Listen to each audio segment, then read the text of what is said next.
Um,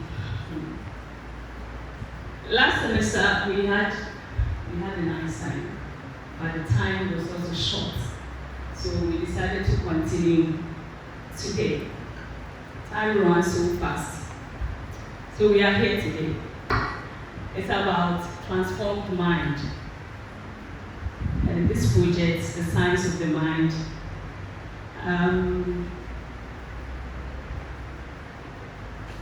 It's here. Let me say, I have this slogan that I always use: formatting and rebuilding the mind. So you can relate the brain or the mind to a computer. So if you have an information on the computer and you do not like it, you format it and you put in the new information that you want. Am I wrong? Exactly. So that's what we're going to do today. We have a lot of information.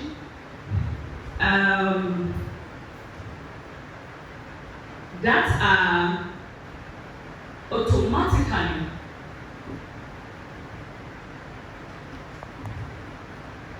helping us to behave in a certain way.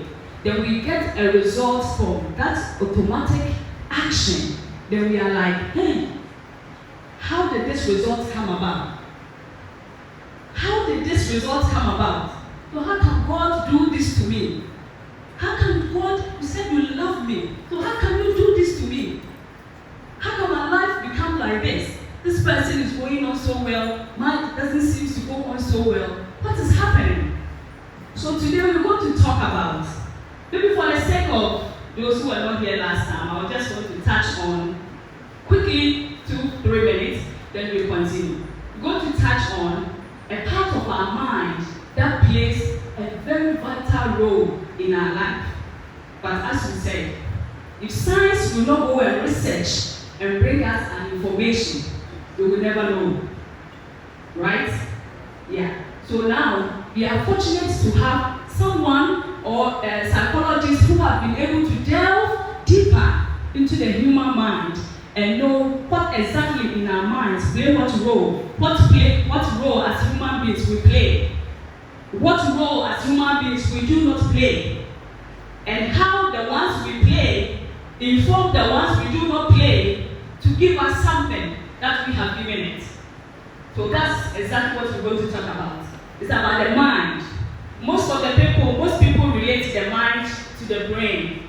Yes, if you don't have a brain, the mind cannot function. We all have a mind, and the mind said that it's not confined to only the brain. We are all tapping a mind from a source that is higher than us, and that religious people will say Almighty God. So this mind that we are tapping from is what is informing our actions, but we have a role to play.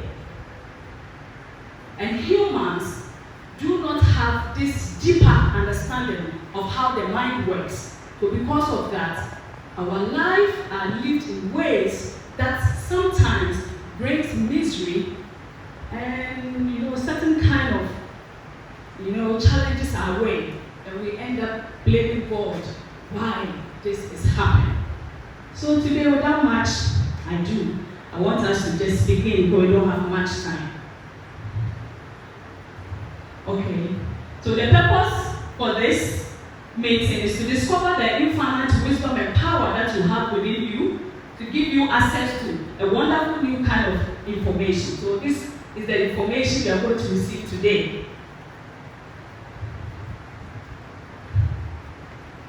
Okay, we have people who are magnetized and those who are not magnetized. So we say magnetized person, who are they? They are people that we see that they are doing well, they are very energetic, they have so much faith, they do not give up. When they set up their minds to do something, they go all out and they achieve greatness.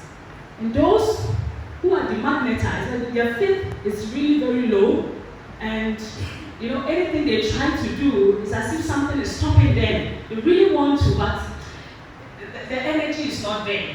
Like when you have a magnet can pick weights, metals of very high high weight. But when you demagnetize it, it can't even pick a finger. So when you are magnetized and energized with a lot of faith in God, that anything that you decide to do, you can do it by the power of God within you. Then you move with an action. You move without just looking around. You move with the vision and the purpose that you have and do everything possible to achieve it. But the person who is demagnetized doesn't know what to do. The faith is so low that he can't go that far with the dreams or vision. So these are the magnetized people. Fear, doubt.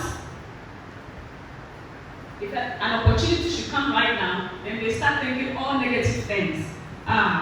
This one, it won't work. It has never happened before. Who has ever done this before? He said he can do it. Listen. People will laugh at me. So he started to look around.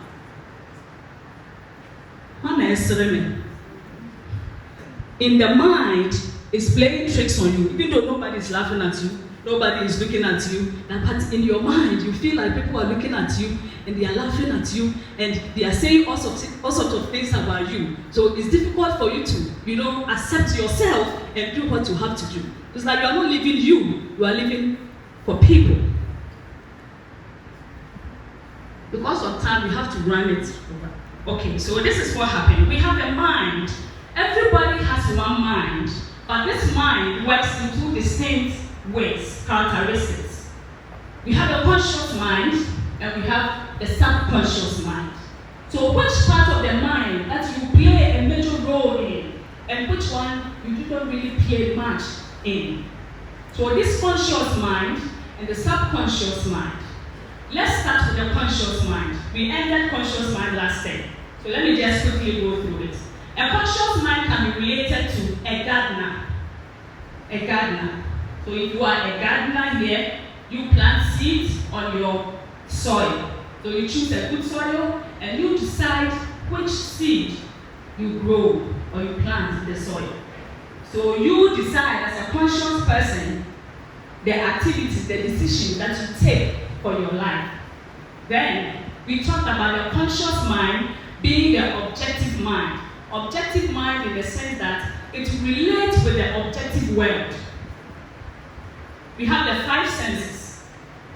The sense of taste, the sense of touch, the sense of hearing, speaking, seeing, smell. So these are the five senses. And these five senses are ours. If I say they are ours, we decide how to use the senses that we have. So right now, if you see a beautiful lady passing, and your eyes just goes to the backside, and you start perceiving. Yeah. Your sense of what? Seeing is what is being activated. Then you continue to dwell on it and see more.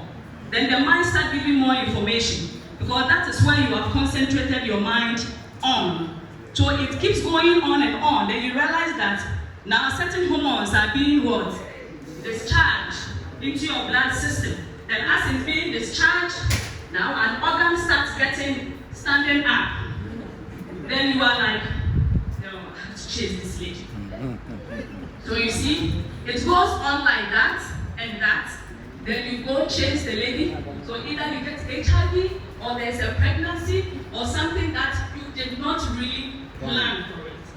You allow your senses to lead you without consciously thinking about the consequences of your actions. So you end up bringing an uncomfortable situation. Then you are like, how did this happen? You were not in control of your mind or your logical faculty. The same way, you hear an information, your sense of hearing. You hear an information. You do not sit down to analyze. You are quick enough to maybe act in a negative way or maybe in a positive way. But because you did not really sit down to analyze the information very well and consciously taken which one you think is the right thing to do. You were quick enough to just go by what the hearing you just heard, and at the end of the day, it leads you to an uncomfortable situation. Then you ask, how did this happen? I didn't think like that. So these are the senses that leads us into situations that sometimes we wonder, how did this happen? Because when the sense, you feel it, there's one thing feeling it, and another thing saying, hey Jack, hold on, is this information really right? So if you don't have that thing, you say, hey Jack, hold on. Then you just go like a robot, it's like as a piano, no answer will cause her, then you just go and mess up. And that is what most of us find ourselves. Some of us are so angry people that when you touch our spot, it automatically activates and we act before we realize that, what have I done? So we'll come to that, why all those things happen in our lives. So this is the conscious mind, and that is the role we play. If you look at the world, everybody is living by the conscious mind. So how you perceive things and how you think about it and how you act depends on the decisions and the choice that you make with your 5 senses. So we will leave it right here and continue with the subconscious mind. The conscious mind can also be related to a captain in a ship. The captain decides on which direction the ship should go. So when the captain decides to make a mistake, because the crew, they don't have the vision that the captain has. So the crew follows the instruction of the captain. So when the captain makes a mistake, then we are all getting what red, yeah, that the ship will go somewhere. So that is who you are. You are the captain of your life.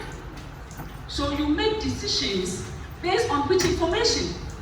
So Pastor Anthony Watson just talked about the negative things that we dwell on and how, if it's possible, we dwell on the positive things. And that is why God also said in Philippians 4:8, say, a better year and think about things that are pure. Think about things that are pure. So that is the conscious mind for you. You are the driving seat of your life. So you need to take control of how you act, the decisions you make. Be calm, and make the right decisions before you take an action. So we move on to the subconscious mind. The subconscious mind is like God's powerful weapon. Okay, let me go to the conscious mind. When I was young, we all know a crow. When my mother sees it, it's like,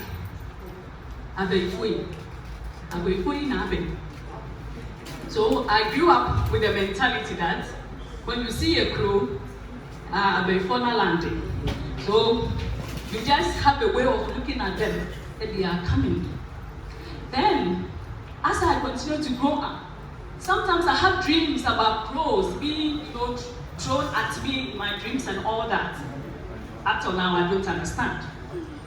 Recently, we moved to our new house, and for about 3 days, I saw crows all over my roof.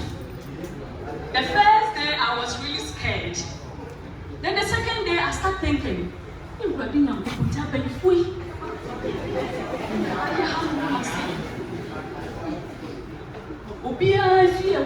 there's no crow on the, what are people going to think? That is it that I am a witch or something? So I was just thinking, the third day they were there again. Hey, this is getting serious. Plenty of them. Then the third day I was with someone. Then the person said, all I hear is hey, and I'm a crow. I have no babies. Because it's a new area, we packed the refuse, but the guy who was supposed to come for it, he didn't come at the right time. So, it was all packed there, and I think they attract the smell of it. I didn't know. So lack of knowledge, my people are perishing. So I was just concentrating on the information that had been given growing up. So we are going to talk about the subconscious mind. And what it's done to us all these years. The subconscious mind is the storehouse of memory. One of the characteristics is that it's the storehouse of memory. So every information from the very day you step on earth, the environment gave you, the information that your parents are giving to you, the information your teachers are giving to you, everything is being stored in your subconscious mind.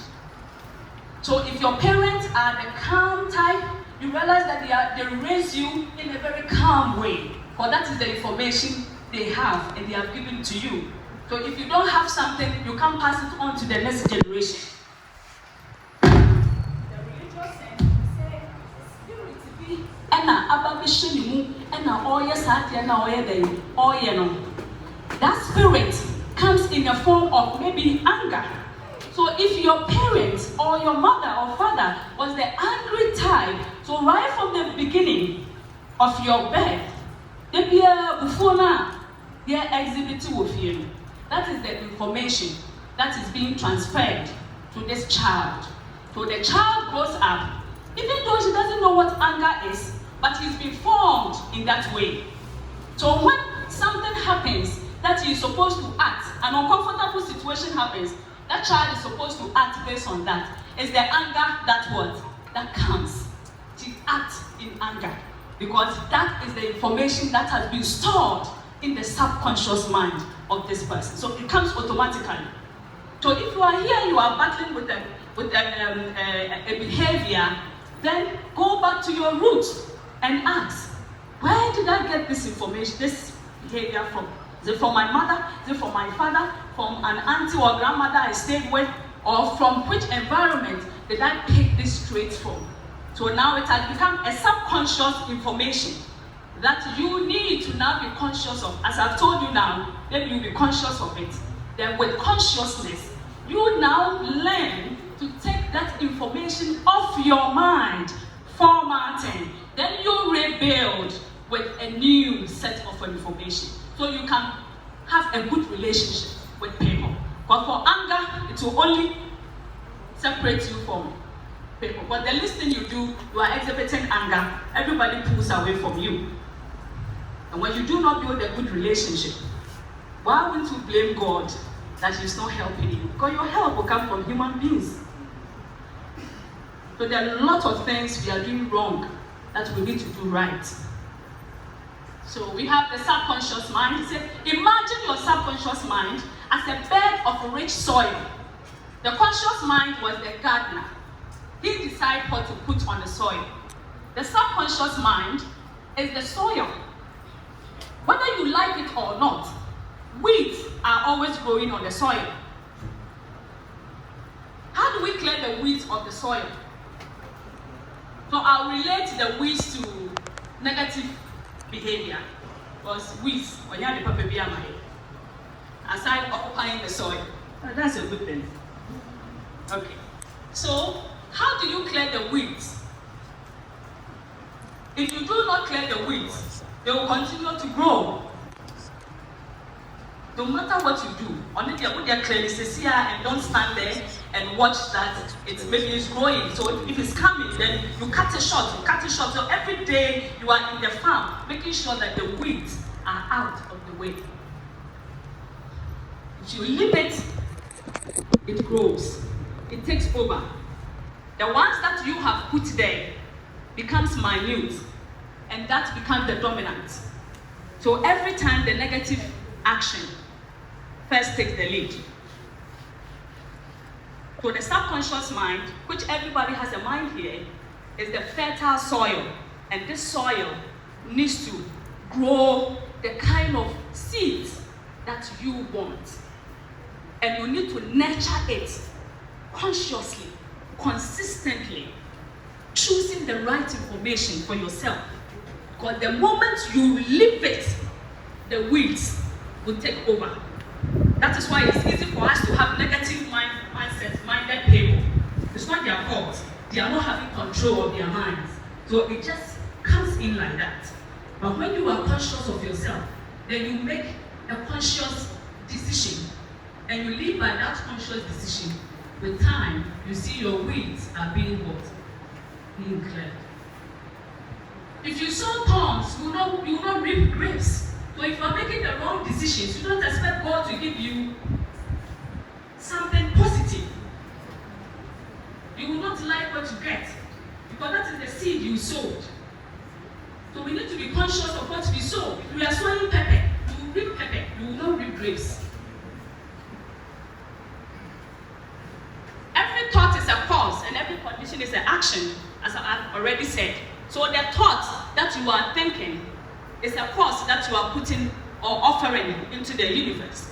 And the response of that thought that you have put in there is going to be your condition. So let's all examine our condition. Is it a condition that we like? Is it a condition we do not like? Let's look at all the departments of our lives, in our relationship with people, in our marriages, in our relationship with our children. Are we building the right course? Or we are building the wrong course? Or the wrong course will bring an uncomfortable condition. So if your condition is not what you like, navigate and choose the right path so that there can be a good condition of services.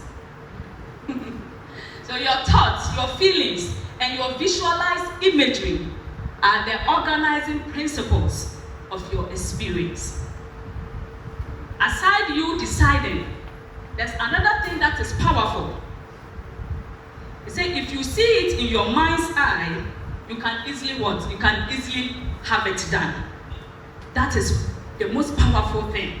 If you have a powerful sense of imagery, so let's say you have a vision or you have a dream and you are able to imagine the way you want things to be done in your mind's eye. If I say in your mind's eye, I'm talking about not just seeing like your physical eyes. I don't know if you understand. You understand? Yeah. If you see it in your mind's eye, then it's easy for you to take that course that you have seen. But if you are not seeing anything, how do you take an action? Right now we have two people here. One knows where she is going. The other one doesn't know where she is going. But the one who doesn't know where he or she is going, if they say, hey, there is a job here, then he just goes there.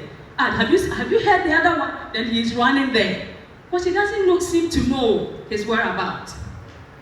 But if you know who you are and what you can do and where you are going, do you just follow people anyhow?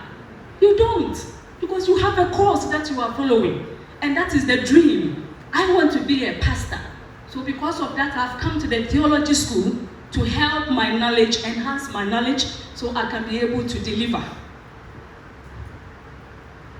Another person may be here who doesn't even know what he is doing, but a friend came. So she also decided to be here.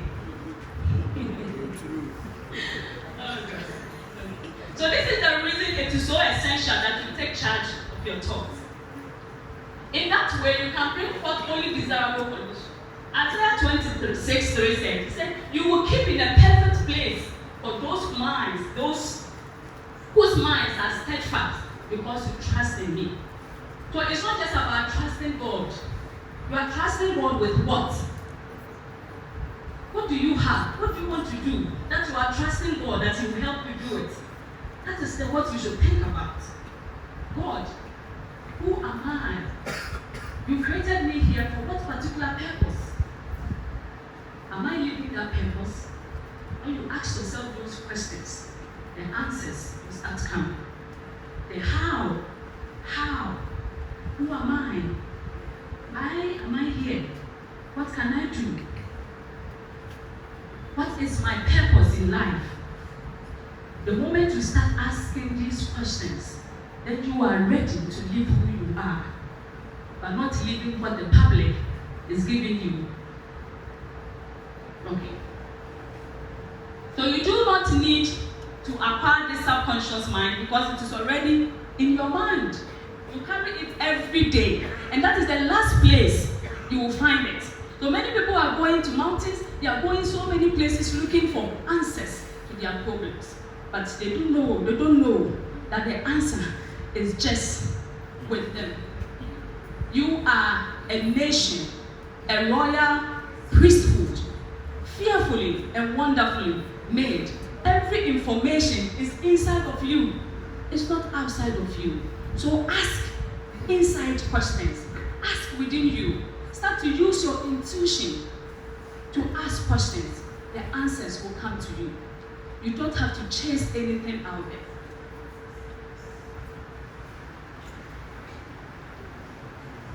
The subconscious mind takes the orders you give it based upon what your conscious mind believes and accepts to be true.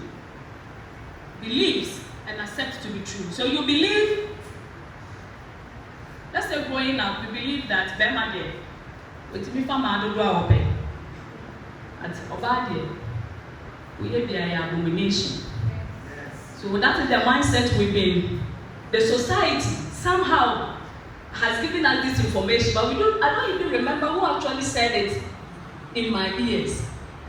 That Bemade, but somehow we all know that that is the norm, right? Yeah. So where did that information come from? The society has built its own information and is giving it out. So we grow with that kind of information unconsciously. We don't go to search for it. It just comes to us. We hear, we move along, we hear many things. And some of them we accept it unconsciously into ourselves. So as I said, the subconscious mind is the storehouse of memory. So as it keeps storing all this information, then you grow up and now get married. The one I always show practical powers. I am the man. You know I'm the man? Yes. So now you subject your wife to slavery. But the society feels the man has to have the power to do everything she wants to do. You cannot do it. So then there's a problem in the house. But the only difference between us is that the man has a penis and the woman has a vagina. That's the difference. A man and a woman. So a woman because of the womb that she has, but we are all the same. So we give respect where respect is due. Then we help each other grow.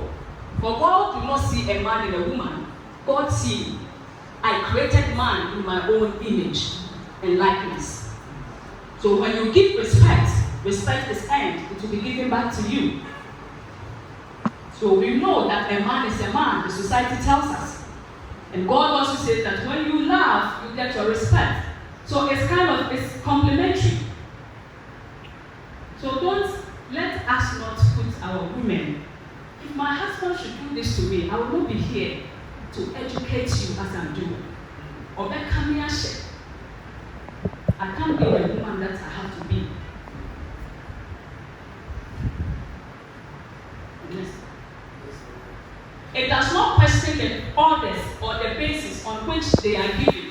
It does not argue controversially. The subconscious mind does not argue with you. When you decide that I want to go to school today, he said, yes, ma'am.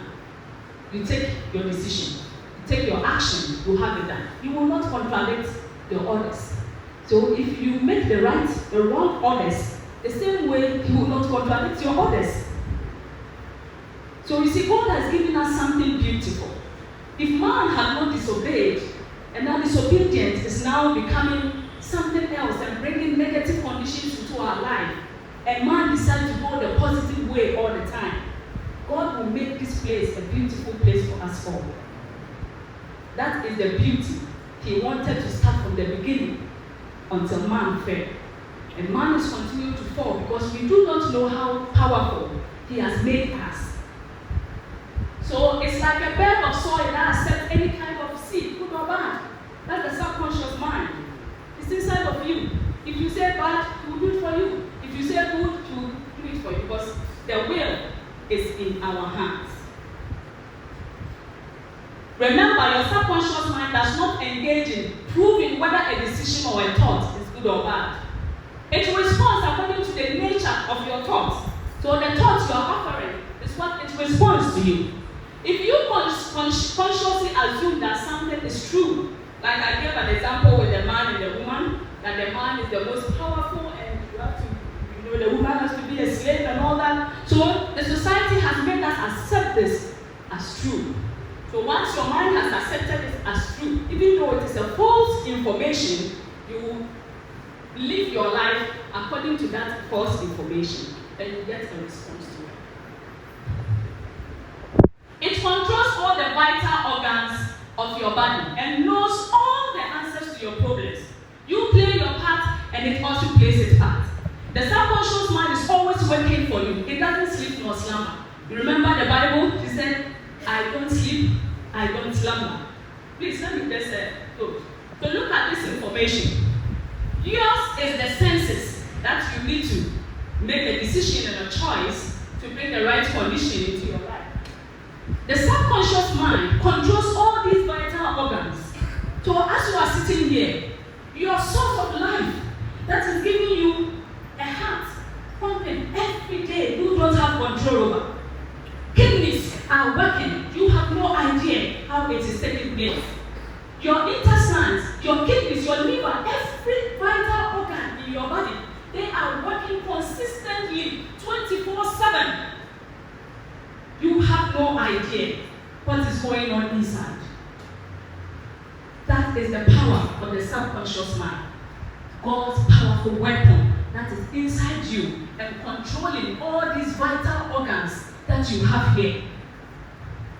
So if you decide to smoke every day, what you are telling your body is that, God, I want you to destroy my liver. God, can you please destroy my kidneys for me? Oh God, I want you to give me HIV. I want HIV.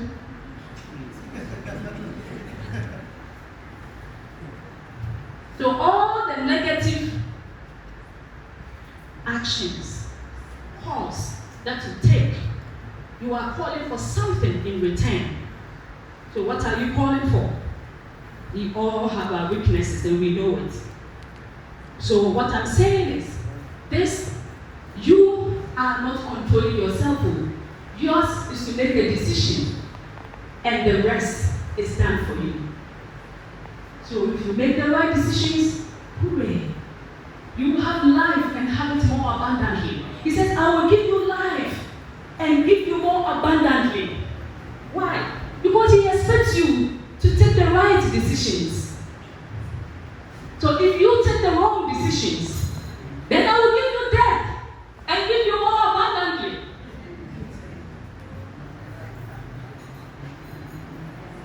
So that is what is happening. Your subconscious mind is aware of the environment, but not by means of the physical senses as we have that dominant control, but by intuition.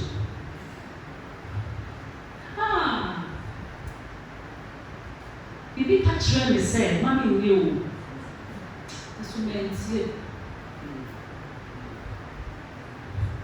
He is the one inside of you, controlling your liver, controlling your kidneys, your heart, and everything.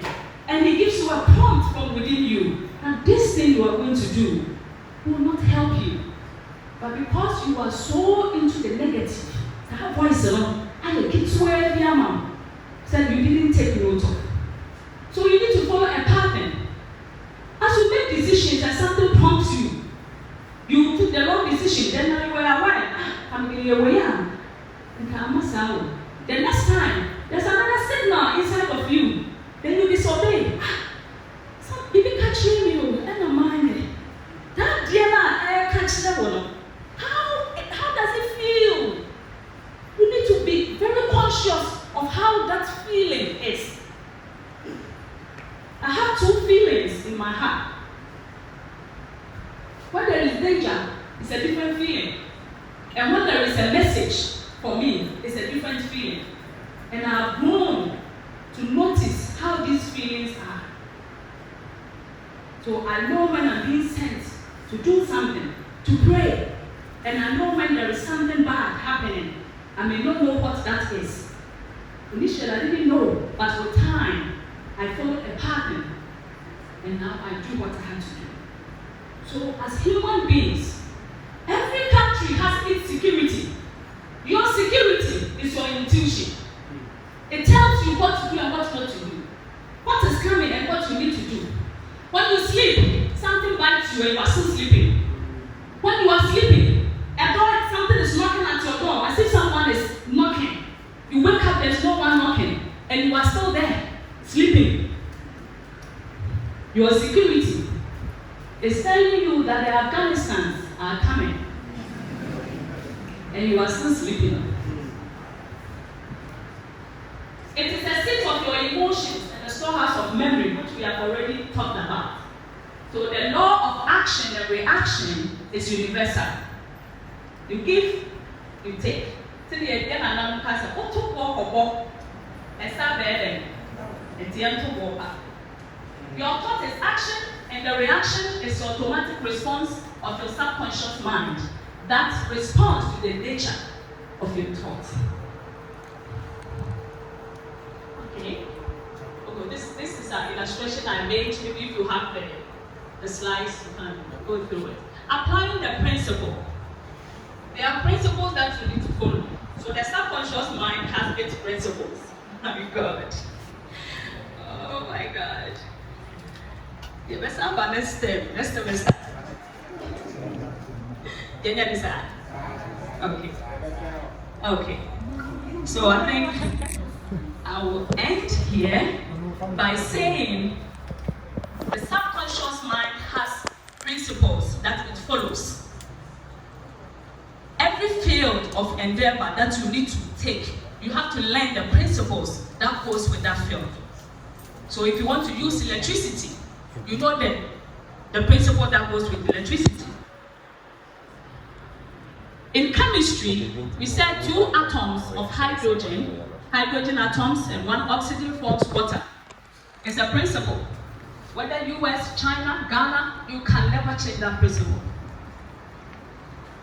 Metals expand when heated. It's a principle. You can never change that. Whichever country, it's a worldwide accepted principle. The same way, electricity moved from a high potential to a lower potential. We can't change that principle. The mind also has its principle. And we'll continue from next semester.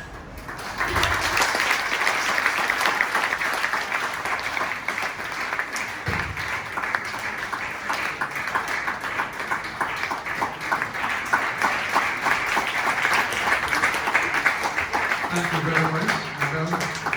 And I know you need 2 hours to do this, but we are limited by time. So we'll do it in series as we will be taking our offering as the